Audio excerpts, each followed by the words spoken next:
noted during examination of radial pulse. অর্থাৎ radial pulse যখন আমরা এক্সামিনেশনে যাব, টেস্ট করব, তখন কোন কোন পয়েন্টগুলো আমাদেরকে মনে রাখতে হবে? Rate, rhythm, volume, character, condition of the vessel wall and হচ্ছে ডিলেড পালস।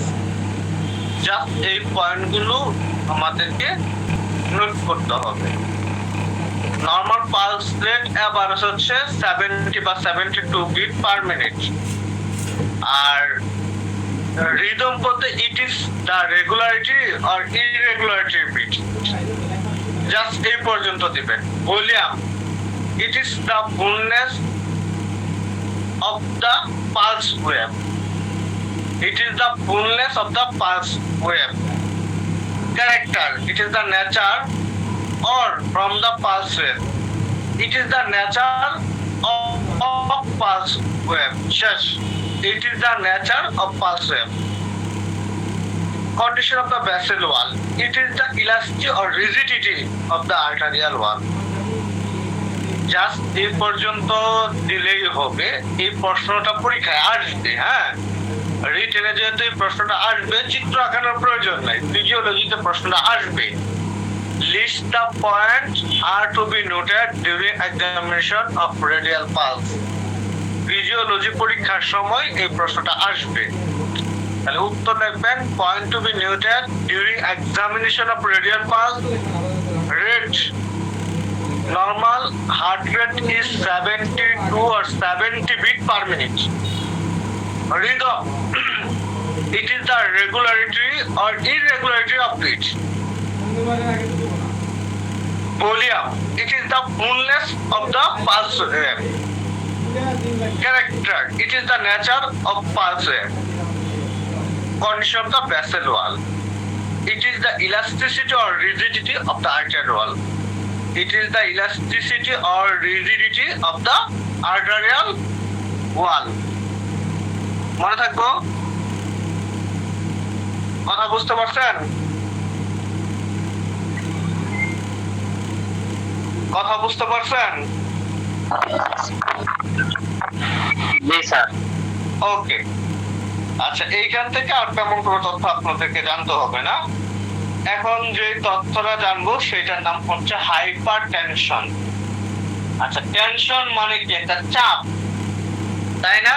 যেরকম হচ্ছে আপনারা কি মানসিক টেনশন থাকেন, মেন্টাল টেনশন থাকেন, মানে কি মানসিক একটা চাপ, তাই তো? আর এইখানে আমরা যেটা পড়ছি সেটা হচ্ছে হাইপার টেনশন, মানে বেশি চাপ। আর এটা কিসের হাইপার টেনশন? ব্লাড প্রেশারের। এই যে আমাদের হচ্ছে বডিতে প্রতিনিয়ত কি ব্লাডের একটা প্রেশার আছে না, নরমাল একটা প্রেশার আছে, সেই প্রেশারটা যদি নরমালের থেকে বেশি হয়ে যায় তখন সেটাকে তো হাইপার টেনশন বলা হয়, তাই না? তাইলে আমরা হাইপার টেনশন কাকে বলতেছি? হাইপার টেনশন সে যে নরমাল প্রেশারের থেকে বেশি হয়ে যায় তাকে হাইপার টেনশন বলা হয়। নরমাল প্রেশার থেকে যে বেশি হয়ে যায় তাকে হাইপার টেনশন বলা হয়। কথা কি বুঝতে পারছেন? কথা বুঝতে পারছেন? জি স্যার। আচ্ছা, তাহলে hyper tension is a condition, hypertension is a condition in which blood pressure remains persistently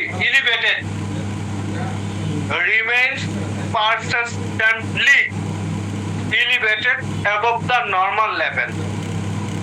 অর্থাৎ নরমাল লেভেলের থেকে বেশি ব্লাড প্রেশার হইলেই এটাকে হাইপারটেনশন বলা হয়। নরমালের থেকে বেশি ব্লাড প্রেশার হইলেই সেটাকে হাইপারটেনশন বলা হয়। কথা বুঝতে পারছেন? আচ্ছা, হাইপারটেনশন হইলে কি কি অসুবিধা হয়? সেটা হচ্ছে কার্ডিওভাস্কুলার রিস্ক একটা ফ্যাক্টর। হাইপারটেনশন হচ্ছে কার্ডিওভাস্কুলার একটা রিস্ক ফ্যাক্টর। আপনারা হাইপারটেনশন বলতে এখন কি বুঝতে পারছেন? বুঝেন নাই? আমি একটু সহজভাবে বলি। এই যে আপনার দাদা, নানা, চাচা, চাচি, মামা, খালু, ফুফা, মা, বাপ এদের অনেকের ব্লাড প্রেশার কয় না যে আমার লো ব্লাড প্রেশার, আমার হাই ব্লাড প্রেশার বলে না। এই হাই ব্লাড প্রেশার যাদের, ওইটাকে হাইপারটেনশন বলা হয়। হাই ব্লাড প্রেশারটাকে হাইপারটেনশন বলা হয়। আপনি যদি হাইপারটেনশনের এক কথায় উত্তর লিখতে চান, high blood pressure means hypertension. High blood pressure called hypertension, হয়ে যাবে উত্তর। কথা বুঝতে পারছেন? Usually above 140/90 millimetre of mercury. তাহলে নরমালি আমাদের হার্ট রেট কত? 120/80। 120/80। সিস্টোলিক হচ্ছে 120, ডায়াস্টোলিক কত? 80। এই প্রেশারটা যদি কারো ক্ষেত্রে 140 বা 140 এর উপরে যা সিস্টোলিক, আর ডায়াস্টোলিক নিচেরটা যদি 90 বা 90 এর উপরে যা, তাহলে সেটাই হাইপারটেনশন। কথা কি বুঝতে পারছেন? কথা কি বুঝতে পারছেন? জি স্যার। তাহলে আমরা হাইপারটেনশন বলতে বুঝতে পারছি। এখন খুব গুরুত্বপূর্ণ যে দুইটা জিনিস, সেটা হচ্ছে হাইপারটেনশনের ক্লাসিফিকেশন বা পাথ। কয় ধরনের হাইপারটেনশন থাকতে পারে? দুই ধরনের হাইপারটেনশন থাকতে পারে। একটা হচ্ছে ইসেনশিয়াল হাইপারটেনশন, বা হচ্ছে আপনার ফার্স্ট টাইপ হাইপারটেনশন বা প্রাইমারি হাইপারটেনশন। একটা হচ্ছে প্রাইমারি হাইপারটেনশন বা ইসেনশিয়াল বা ইডিওপ্যাথিক হাইপারটেনশন। আচ্ছা, ইডিওপ্যাথিক বলতে কি বোঝায়? আপনারা অনেক ক্ষেত্রে দেখবেন ইডিওপ্যাথিক কজেস। স্ট্রোকের কারণ কি? ইডিওপ্যাথিক। কিছু কিছু স্ট্রোকের কারণ ইডিওপ্যাথিক, কিছু কিছু ক্যান্সারের কারণ ইডিওপ্যাথিক। হ্যাঁ, আবার হাইপারটেনশনের একটা কারণ হচ্ছে ইডিওপ্যাথিক। ইডিওপ্যাথিক বলতে কি বোঝায়? অজানা কারণে, মানে আসলেও কোন কারণে এই হাইপারটেনশনটা হয়, আসলেও কোন কারণে স্ট্রোকটা হয়, আসলেও কোন কারণে ডায়াবেটিসটা হয়, এটা বলা অনেক কঠিন। এইটা বলা হচ্ছে অনেক কঠিন।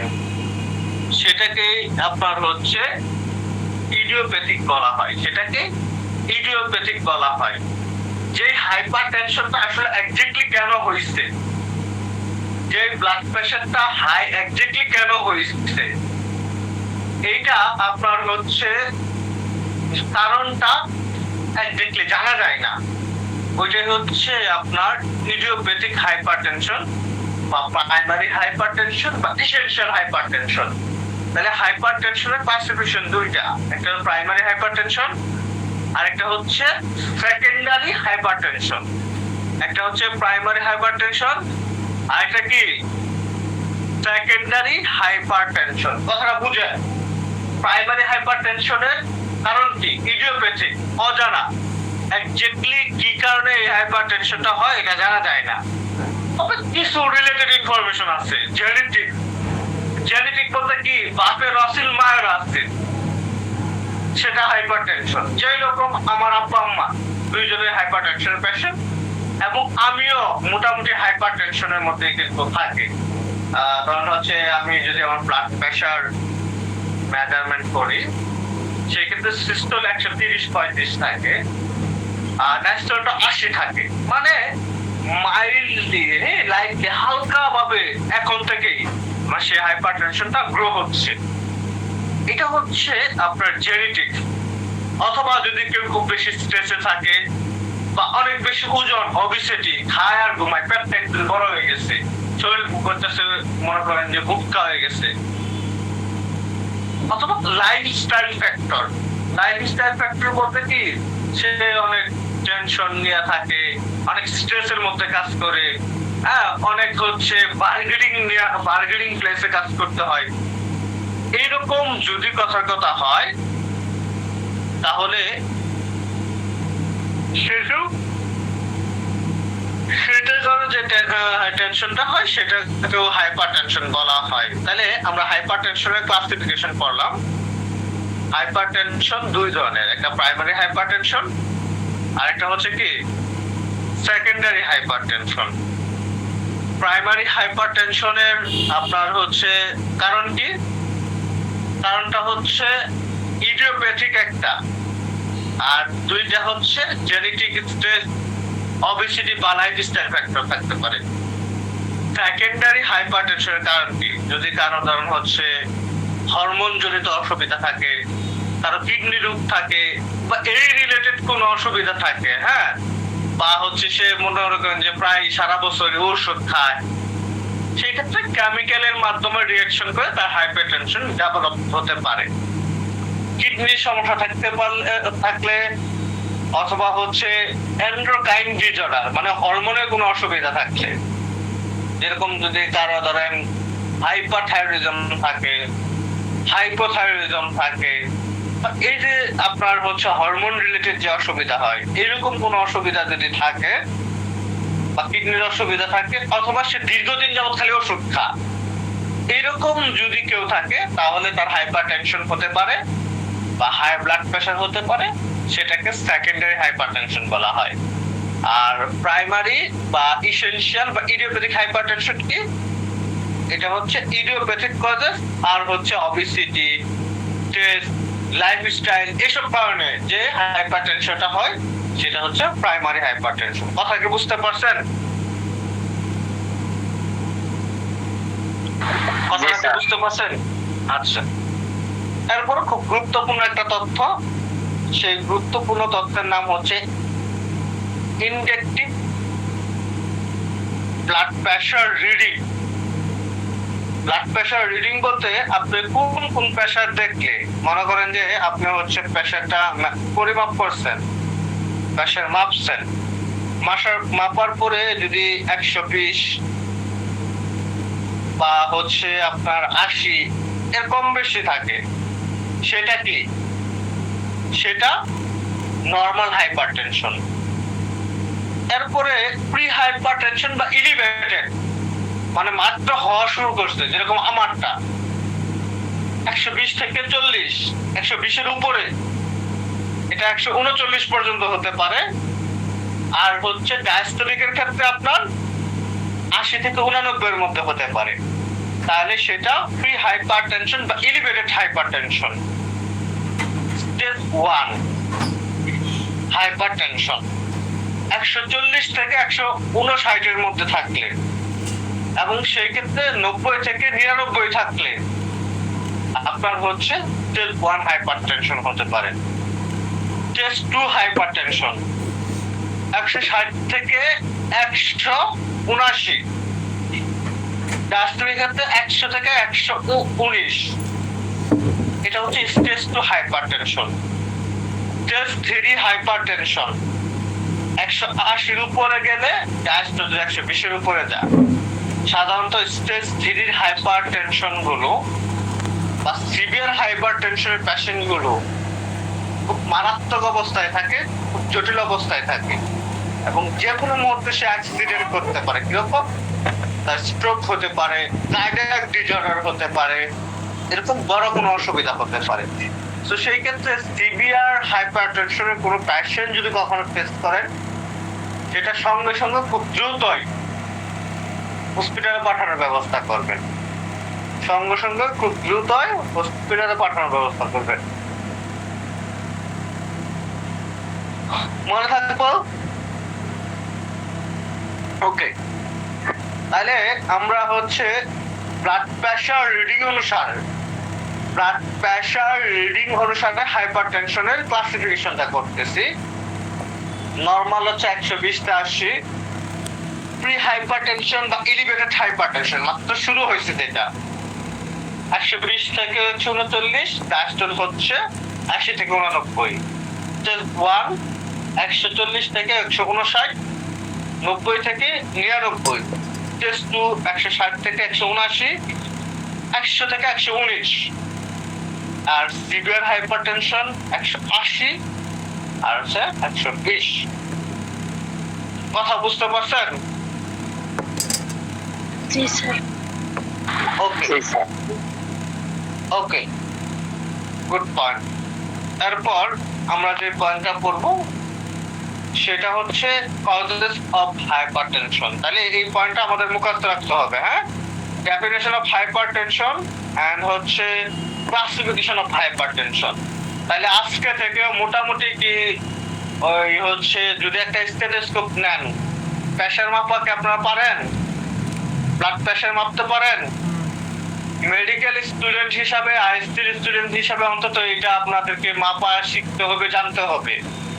আপনাকে ব্লাড প্রেসার মাপতে পারেন? না স্যার। ব্লাড প্রেসার মাপতে পারেন না? না স্যার। এখন এটা যদি অফলাইন ক্লাস হইতো আমি আপনাদেরকে খুব সহজে শিখাইতে পারতাম। তারপরেও আমি আপনাদেরকে বেসিক ধারণা দিয়ে দেই। আপনার হচ্ছে স্টেথোস্কোপ চিনেন? জি স্যার। আচ্ছা, স্টেথোস্কোপ, আচ্ছা এটা আসলে আচ্ছা স্টেথোস্কোপ নেবেন আর মিটার নেবেন, হ্যাঁ? মিটারটা হচ্ছে সাধারণত আমাদের এই হার্টের বরাবর রাখতে হয়। সেই ক্ষেত্রে খেয়াল করে দেখবেন যখন হচ্ছে ব্লাড প্রেসারটা মাপে, এই যে আপনার ফিতাটা বাঁধে, হ্যাঁ, বিপি মেশিনের পাশ যে বাঁধে, এটা কই বাঁধে বলতে পারবেন কেউ? সেটা হচ্ছে রেডিয়াল পালস, যেখানে ভালো বোঝা যায়। সাধারণত আমাদের এই আপনার ফিমোরালে রেডিয়াল পালসটা কি এই যে হচ্ছে সরি ব্রাকিয়ালে, এই ব্রাকিয়ালে রেডিয়াল পালসটাকে আমরা খুব সহজে ভালোভাবে বুঝতে পারি। ঠিক এই কারণে কিন্তু এইখানে আপনার হচ্ছে পরিমাপটা করা হয়, হ্যাঁ? এরপরে আপনার হচ্ছে এটা আসলে হচ্ছে অফলাইন তারা হবে না। আচ্ছা আমি কালকে করবো না, এই যে চিত্র সহ আপনাদেরকে বুঝাই দেবো না, আমি চিত্র কালেক্ট কইরা, হ্যাঁ, পার্ট টু পার্ট আমি কালকে বুঝাই দেবো। আমার একটু কালকে মনে করাই দিয়ে আমি চিত্রটা গুগল থেকে ডাউনলোড করবো, ডাউনলোড করে একটা পিডিএফ করবো, পিডিএফ কইরা আমি আপনাদেরকে ওইটা শেখানোর সকল নিয়ম শিখাই দেবো, ঠিক আছে? দিই নেই ও কালকে আমাকে কয়টার সময় মনে করাই দিবেন? কালকে মনে করাই দিবেন হচ্ছে মাগরিবের পরে। এটার দায়িত্ব হচ্ছে কার? এটার দায়িত্ব হচ্ছে আনমুহি খাতুন, আপনার, ঠিক আছে? আচ্ছা স্যার। ওকে, আচ্ছা তাহলে আমরা হচ্ছে এখন যে পয়েন্টে পড়বো সেটা হচ্ছে কজেস অফ হাইপারটেনশন। আপনার এখানে তো কজেস গুলো আপনারা জানতেই পারলেন যে আসলে হাই ব্লাড প্রেসারের কারণ কি। নরমালি খেয়াল করে দেখেন যে হাই ব্লাড প্রেসার যাদের, ওদেরকে কি কি খাইতে না করে, বলে যে আপনি গরুর মাংস খাবেন না, এরপরে বলে যে আপনি হ্যাঁ ওই যে এক্সট্রা লবণ বা লবণযুক্ত বেশি খাবার খাবেন না, অথবা হচ্ছে স্মোকিং করবেন না, হ্যাঁ, অথবা কোনো ধরনের ড্রাগ বা অ্যালকোহলের সাথে হচ্ছে জড়িত হবেন না, হ্যাঁ। এই জিনিসগুলো বলে না, মনে আছে? এই জিনিসগুলো তো বলে, এই জিনিসগুলো বলে না? জি স্যার। তার মানে কি? তার মানে কি এইসব কারণে কি ব্লাড প্রেসার বাইরে যায়? তার মানে কি এইসব কারণে ব্লাড প্রেসার বাইরে যায়? That means high salt intake, এটা একটা হাই ব্লাড প্রেসারের কারণ। এবং গুরুত্বপূর্ণ যেরকম আমারটা, এটা হচ্ছে হেরিডিটারি বা ফ্যামিলি হিস্টোরি, মানে বংশ পরম্পরায় পাওয়া যায় এটা। তারপরে ধরুন হচ্ছে কারো যদি অবিসিটি থাকে, মানে তার ধরুন শরীর স্বাস্থ্য অনেক বেশি, এরপরে যদি সে খুব বেশি স্ট্রেসে থাকে, অথবা ইমোশনাল টেনশন থাকে, খুব অল্পতে ইমোশন হয়ে যায়, তারপরে সিডেন্টারি লাইফস্টাইল, খুব ভ্যাগুরাস লাইফস্টাইল থাকে, কেউ যদি স্মোকিং করে, হ্যাঁ, তারপরে এজিং বা আর্টেরিয়াল স্টিফনেস। আর্টেরিয়াল স্টিফনেস বলতে কি রকম? এই যে আমাদের ব্লাড প্রেসার যে আর্টারিটা আছে না, এই আর্টারির মধ্যে যদি কোনো ধরনের সংকোচন থাকে, হ্যাঁ, স্টিফ থাকে, ওইটা যদি ঠিক মতো ইলাস্টিসিটিটাকে পালস না করে, ঠিক মতো সংকোচন না হতে পারে, মানে কুচকা থাকে, এটাকে বলা হয় এজিং। আবার activity of sympathetic nervous system, খুব গুরুত্বপূর্ণ একটা part. Sympathetic and parasympathetic nervous system আছে, এটা আপনাদেরকে আমি বুঝাবো। সাধারণত ধরন হচ্ছে সিম্প্যাথেটিক কোনগুলো? সিম্প্যাথেটিক গুলো ইমোশনাল কন্ডিশনে, হ্যাঁ, যেগুলো হয় এগুলো হচ্ছে সাম্পিটিক, হ্যাঁ, এগুলো autonomic nervous system. Autonomic nervous system বলতে যেরকম আপনি যদি কান্না করেন চোখ দিয়ে পানি বের হয়ে যাবে, অটো। আপনার হার্ট, আপনি কি মানে বলতে পারবেন যে এটা আমার হার্ট 2 মিনিট বন্ধ থাকুক, 2 মিনিট পরে চলবে? না, বলতে পারবেন না, অটো চলতেছে। আপনি খাবেন, খাবার খাওয়ার পরে আপনার স্টমাকে খাবারটা যাবে, এরপর এটা অ্যাবজর্পশন হবে, মেটাবলিজম হবে, বডিতে পুষ্টি মিশে যাবে। আপনাকে যদি বলেন যে না আমার খাবারটা স্টমাকে গেছে, খাবারটা 2 ঘন্টা জমা থাকুক, তো 2 ঘন্টা পরে আমি সুইচে টিপ দিব বা আমি অনুমতি দিব, তখন হচ্ছে খাবারটা মেটাবলিজ হবে। এটা কি সম্ভব? সম্ভব না। তাহলে এই যে সিস্টেমটা, এটা হচ্ছে autonomic nervous system. Autonomic nervous system, এই অটোনমিক নার্ভাস সিস্টেমে দুইটা ভাগ আছে, একটা সিম্প্যাথেটিক আর একটা প্যারাসিম্প্যাথিক। প্যারাসিম্প্যাথিক গুলো সাধারণত ক্র্যানিওস্যাক্রাল আউটফ্লো, আর সিম্প্যাথিক গুলো হচ্ছে আপনার লাম্বোস্যাক্রাল আউটফ্লো। ক্র্যানিওস্যাক্রাল আউটফ্লো বলতে আমাদের মাথা থেকে এটার সিগন্যাল গুলো আসে, এটা হচ্ছে প্যারাসিম্প্যাথিক। আর সিম্প্যাথিক গুলো সাধারণত আমাদের লাম্বার যে আছে, কোমর আছে, এই কোমরের স্পাইন থেকে এটার সিগন্যালটা আসে। বুঝতে পারছেন? যেরকম আপনি একটা সাপ দেখা, যদি সাপ দেখেন, তখন রাতের অন্ধকারে আপনি একটা সাপ দেখছেন, এক পায়ে যাইতেছেন, তখন সাপটা সামনে একটা কুকুর সাপ ফনা তুলে দাঁড়া করছে, তখন আপনার সাথে সাথে কি একটা চিৎকার মাইরা ভয় পায়া হার্টবিট বাইরা দেয়া, তারপরে হিসু কইরা দিয়া অজ্ঞান হয়ে যাবেন। অজ্ঞান হয়ে যাবেন না? চোখগুলো এরকম বড় বড় হয়ে যাবে। এই ঘটনাটা কি, এই ঘটনাটা কি ঘটবে? ঘটবে না? আচ্ছা, এই যে এইখানে ধরেন হচ্ছে আপনি ধরেন শিখার জন্য, মানে এই যে এটাতে যে হিসু করে দিলেন, এইখানে কি আপনার বয়েলেন্ট ব্লাডারটা কি আনকন্ট্রোল হয়ে গেল, আপনি ওইটাকে কন্ট্রোল করতে পারছেন না, এটা হচ্ছে হয়ে গেছে। এরপরে ধরেন হচ্ছে খেয়াল করে দেখবেন আপনার চোখগুলো বড় বড় হয়ে গেছে, হ্যাঁ, মানে পুপিল ডাইলেশন হয়েছে। এরপর দেখবেন আপনার হার্টবিট বাইরে গেছে, হ্যাঁ, এটার কারণ কি? ব্লাড প্রেশার বাইরে যা, অনেক বেশি ব্লাড প্রেশার হয়, ইমোশনাল কন্ডিশন, ব্লাড প্রেশার বাইরে যা, এক্সাইটমেন্ট হয়ে গেছেন, ভয় পেয়ে গেছেন। এই যে অটোনমিক নার্ভাস সিস্টেমের কাজ, এগুলোই হচ্ছে সিম্প্যাথেটিক অটোনমিক নার্ভাস সিস্টেম। এই সিম্প্যাথেটিক অটোনমিক নার্ভাস সিস্টেমে আপনার কি কারণে ব্লাড প্রেশার হাই হয়ে যায়। কথাটা কি বুঝতে পারছেন? কথাটা বুঝতে একটু কঠিন হয়েছে, কারণ কি? কারণ হচ্ছে এই আলাপগুলো তো এখন পর্যন্ত আপনারা শিখছেন না, নার্ভাস সিস্টেমটা পুরো ধারণা নাই, এই জন্য একটু বুঝতে কঠিন হয়েছে। তারপর আমি সহজ ভাষায় বোঝানোর চেষ্টা করছি, ঠিক আছে? আচ্ছা, এরপরে হচ্ছে সেকেন্ডারি যে কজেস গুলো আছে, kidney disease, endocrine disorder, vascular disorder. Vascular disorder বলতে কি বোঝায়? ওই ব্লাড ভেসেল গুলোর কোনো একটা অসুবিধা হইলে, ড্রাগ এন্ড কেমিক্যাল, এরপরে প্রেগন্যান্সি রিলেটেড হাইপারটেনশন। কথা বুঝতে পারছেন? কথা ক্লিয়ার? তাইলে আমরা যে জিনিসগুলো বুঝলাম সেটা হচ্ছে কজেস অফ হাইপারটেনশন, হাইপারটেনশনের কারণগুলো শিখবো। যদি প্রাইমারি সেকেন্ডারি হাইপারটেনশন আপনি এক্স্যাক্টলি এইভাবে লিখতে পারেন, that is good, that is good.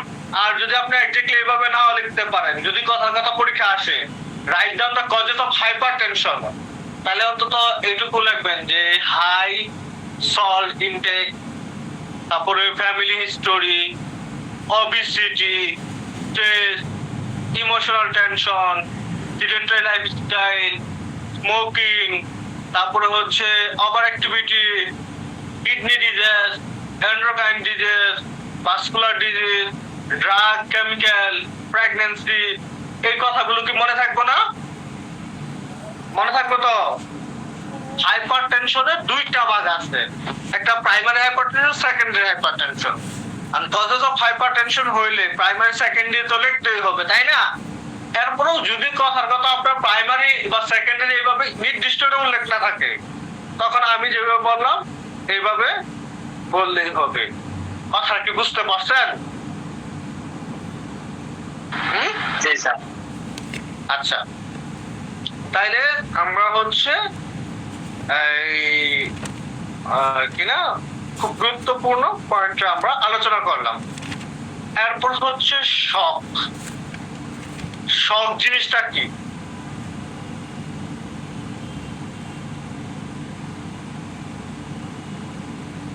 শখ জিনিসটা কি? ধরুন কারেন্টে যদি কেউ হাত দিছেন, কখনো শখ খাইছেন? হ্যাঁ, এই যে শখ জিনিসটা তো বুঝেন, মানে হঠাৎ কইরা আপনারা খেয়াল করে দেখবেন পুরীর মধ্যে, কোনের মধ্যে, হ্যাঁ, নিচের দিকে একটা ছোট একটা পার্ট আছে, হ্যাঁ, ওইটার মধ্যে যদি একটা বাড়ি লাগে দেখবেন যে পুরীর মধ্যে ঝিনঝির শুরু হয়, হ্যাঁ, ব্যথা হয় না, ঝিরঝির শুরু হয়, এটাকে একটা শখ সৃষ্টি হয়। হ্যাঁ, তো এইরকম শখ হচ্ছে এমন একটা জিনিস যেখানে বডি শকটা কি, বডি শকটা হচ্ছে যে কার্ডিয়াক আউটপুট রিডিউস হয়ে যাবে, অথবা আপনার সার্কুলেটিং যে ব্লাড ভলিউম আছে সেটা কমে যাবে। যদি কার্ডিয়াক আউটপুট কমে যা বা সার্কুলেটিং ব্লাড ভলিউমের পরিমাণ কমে যা, এতে বডিতে যে কন্ডিশনটা সৃষ্টি হয় সেটাকে শক বলা হয়। সেটাকে কি? সেটাকে শক বলা হয়। আচ্ছা, এরপরে খুব গুরুত্বপূর্ণ একটা জিনিস যেটা হচ্ছে হাইপোভলিমিক শক। খুবই খুবই গুরুত্বপূর্ণ একটা জিনিস যার নাম হচ্ছে হাইপোভলিমিক শক। এটা আপনাদের লাগে না, এই আজাইরা প্রস্তাব গুলো আপনাদের প্রয়োজন হয় না, তারপরে একটু শিখা রাখতে হবে। Hypovolemic shock is a form of shock, an emergency condition caused by a severe loss of blood or bodily fluid that make the heart unable to pump blood of the body. Hypovolemic shock বলতে বোঝায় এমন একটা emergency condition যেখানে চরম পর্যায়ে blood loss হয় বা fluid loss হয়। ব্লাড লস হয়ে আপনার হচ্ছে হার্ট যে আছে সেই হার্টে পর্যাপ্ত পরিমাণ ব্লাড পাম্প করতে পারে না। খেয়াল করে দেখবেন, যদি একটা মানুষের দীর্ঘক্ষণ রক্তক্ষরণ হয়, সে মারা যায়। দেখেন আগের যুগে একটা মা বাচ্চা জন্ম দেওয়ার সময় মারা যাইতো, বা একটা মানুষ যদি অ্যাক্সিডেন্ট করে, অ্যাক্সিডেন্ট করার সময় অধিক রক্তক্ষরণ হইলে মারা যায়। তাই তো, কথাটা বুঝেন, অধিক রক্তক্ষরণ হলে মারা যায়। এক্স্যাক্টলি এই যে অধিক রক্তক্ষরণ হয়, এখানে কি ঘটে? সেখানে হাইপোভলিমিক শক ঘটে, মানে হার্টের মধ্যে পর্যাপ্ত পরিমাণ ব্লাড থাকে না, যে হার্টকে পাম্প করে গোটা ব্লাডটাকে সাপ্লাই দিবে। এইটাকে হাইপোভলিমিক শক বলে। তাহলে হাইপোভলিমিক শক কি? Is a form of shock, an emergency condition caused by a severe loss of blood or fluid that make the heart unable to pump blood of the body to the body. কথাটা কি বুঝতে পারছেন? কথা কি বুঝতে পারছেন? আচ্ছা,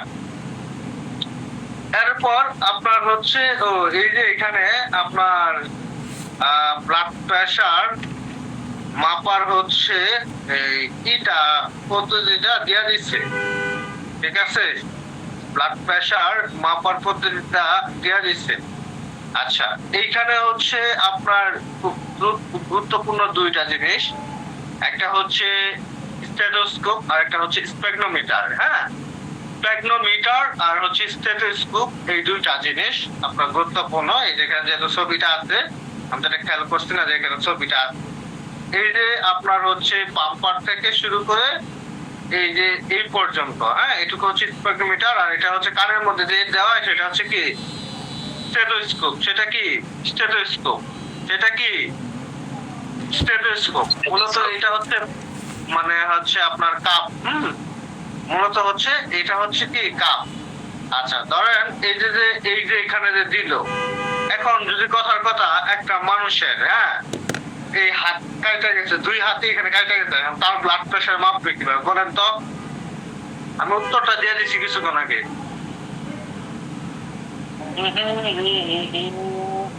blood প্রেশারটা মাপবে কিভাবে বলেন? স্যার রেডিয়ালে নক করি। আচ্ছা, এই যে ধরেন হচ্ছে আমাদের যে পালস পয়েন্ট আছে, সেই পালস পয়েন্টের যে কোনো একটা জায়গায় স্টেথোস্কোপকে ধরে, হ্যাঁ, স্প্যাগনোমিটারের সাহায্যে ব্লাড প্রেশার মেজারমেন্ট করা সম্ভব। তাহলে পালস প্রেশার যেখানে ফিল হয় সেগুলি তো হচ্ছে কি, সেগুলি তো পালস পয়েন্ট, তাই না? আমরা কি কি পালস পয়েন্ট বলছি? Dorsalis pedis, posterior tibialis, popliteal, femoral, radial, brachial, এরপরে হচ্ছে ক্যারোটিড, টেম্পোরাল, তাই না? এর যে কোনো একটা জায়গায় থেকে কি এই ব্লাড প্রেশারটা মেজারমেন্ট করা সম্ভব। তবে অ্যাজ ইউজুয়াল আমাদের জন্য সব থেকে বেশি সহজ হয় এই ব্রাকিয়ালে, সব থেকে বেশি সহজ হয় এই ব্রাকিয়ালে। তাহলে এই ব্রাকিয়াল বরাবর আপনার হচ্ছে এই কাপটা, হ্যাঁ, এই কাপটা আপনার হচ্ছে বাঁধতে হবে। বাঁধার পর এই যে আমাদের এই হচ্ছে জগুলার নোজ, এই জগুলার নোজ থেকে আপনার হচ্ছে 5 সেন্টিমিটার নিচে নামবো। নামার পরে বাম পাশে 2.5 সেন্টিমিটার, ঠিক এখানে কি আমাদের হার্টের অবস্থান। তাহলে এই হার্টের কাছাকাছি আমাদের এই স্পেগনোমিটারটা কি রাখতে হবে, হার্টের কাছাকাছি এই স্পেগনোমিটারটা রাখতে হবে। তাহলে আপনার হচ্ছে পরিমাপটা সঠিকভাবে জানা যাবে, সঠিকভাবে মাপটা হবে। এরপর আমাদের এই স্টেথোস্কোপের এই যে মিটারটা আছে, হ্যাঁ, এইটা ঠিক কি, ঠিক হচ্ছে এই ফিমোরাল পয়েন্টে দিতে হবে। এরপরে এই পাম্পারের মাধ্যমে এটাকে পাম্প করতে হবে। পর্যাপ্ত পরিমাণ পাম্প হওয়ার পরে আপনার হচ্ছে এই যে এখানে যে মিটারটা আছে, মিটারটা ঘড়ির কাঁটার মতো, এখানে যে মিটারটা আছে এই মিটারটা হচ্ছে ঘড়ির কাঁটার মতো। সাধারণত আমরা ভিজুয়াল পেশেন্ট কন্ডিশনে নরমালি ধরুন আপনার ব্লাড প্রেশার মাপতেছে, আপনার যাই কিছু হোক, সিস্টোলিক সাধারণত 160-70 বা এর উপরে যাবে না, তাই না? তো সেই ক্ষেত্রে আমরা সিস্টোলিকটাকে মেজারমেন্ট করার জন্য আমরা হচ্ছে মিটারে আপনার হচ্ছে 200 পর্যন্ত তুলি। পাম্পারটা চাপ দিলে মিটারটা আস্তে আস্তে এরকম উপর দিকে 200 এখানে আসবে। এরপরে 200 থেকে আস্তে আস্তে, হ্যাঁ, আমরা হচ্ছে পাম্পারের এখানে যে হেডটা থাকে, এই যে এখানে যে একটা সুইচ থাকে, হ্যাঁ, এই সুইচটাকে নবটাকে আস্তে আস্তে আমরা ঘুরাবো, এতে একটু একটু বাতাস বের হবে। আর হচ্ছে এই যে ঘড়ির কাঁটার মতো যেটা ছিল এটা আস্তে আস্তে আস্তে আস্তে নিচের দিকে নামবে। তো নিচের দিকে নামার পরে যেখান থেকে শব্দ শুরু হবে, হ্যাঁ, এখানে আপনার যে কানে যে এটা দিবেন স্টেথোস্কোপেরটা, মানে ওই কি না, এটাকে কি বলা হয়, মাইকটা দিবেন, হ্যাঁ, মাইকের পার্টটুকু দিবেন, ওইখানে আপনি একটু একটু শব্দ অনুভব করতে পারবেন। ধরুন হচ্ছে 140 থেকে আপনার এই কাঁটাটা 140, এটা 130, এটা 120, এটা ধরুন হচ্ছে 10, এটা 100, এটা 90, এটা 80, হ্যাঁ, এটা 70, এটা 60, হ্যাঁ, এটা হচ্ছে ধরেন 50, হ্যাঁ, এরকম এই পর্যন্ত আপনি এই বড় মিটারটা তুললেন, হ্যাঁ, বড় মিটারটা এই পর্যন্ত তুললেন, বড় মিটারের কাঁটাটা এই পর্যন্ত তুললেন। তারপরে কাঁটাটা এই যে যখন হচ্ছে নবটা, এই যে এখানে যে নবটা আছে এটা আস্তে আস্তে ছাড়বেন, তারপরে এখানে আস্তে আস্তে আস্তে আস্তে নামবেন। নামার পরে সাপোজ ধরেন এইখান থেকে আপনার শব্দ অনুভব শুরু হইলো, এটা কত, এটা 130, হ্যাঁ, তো শব্দ অনুভব হয়ে আস্তে আস্তে যায় এইখানে যায় থামলো। এটা কত, এটা হচ্ছে ধরেন হচ্ছে 80 আর 70-এর মাঝামাঝি, তাহলে কি 75-এ যায় থামছে। তাহলে ব্লাড প্রেশার কত, ব্লাড প্রেশার হচ্ছে 130/75 মিলিমিটার অফ মার্কারি। একজনকে এটা নরমাল ব্লাড প্রেশার হিসাবে কাউন্ট করা যায়। বুঝতে পারছেন? বুঝতে পারছেন? আচ্ছা, মূলত হচ্ছে আপনার এই কিনা এই যেই জিনিসগুলো আপনার খেয়াল রাখতে হবে সেটা হচ্ছে যে আপনাকে মেন্টালি পিস থাকতে হবে, হ্যাঁ, মানে আপনার অন্য কোনো বিষয়ে চিন্তিত বা ওরিড হওয়া যাবে না, এটার প্রতি মনোযোগ দিতে হবে। এরপর হচ্ছে ঠিক মতো হচ্ছে নার্ভের মাধ্যমে পাম্প পাটাকে হচ্ছে ফ্লাইট হবে, ঠিক মতো এটাকে বাঁধতে হবে। হ্যাঁ, পরে হাট বরাবর হচ্ছে এটাকে আপনার হচ্ছে মিটারটাকে রাখতে হবে। এগুলোই হচ্ছে আর কি বেসিক, এছাড়া আর কোনো কিছু না, বুঝতে পারছেন? এছাড়া আর কোনো কিছু না। এরপরে যদি কথার কথা আমি ধরেন হচ্ছে যদি অফলাইনে হইতো আর বুঝাইতে পারতাম না।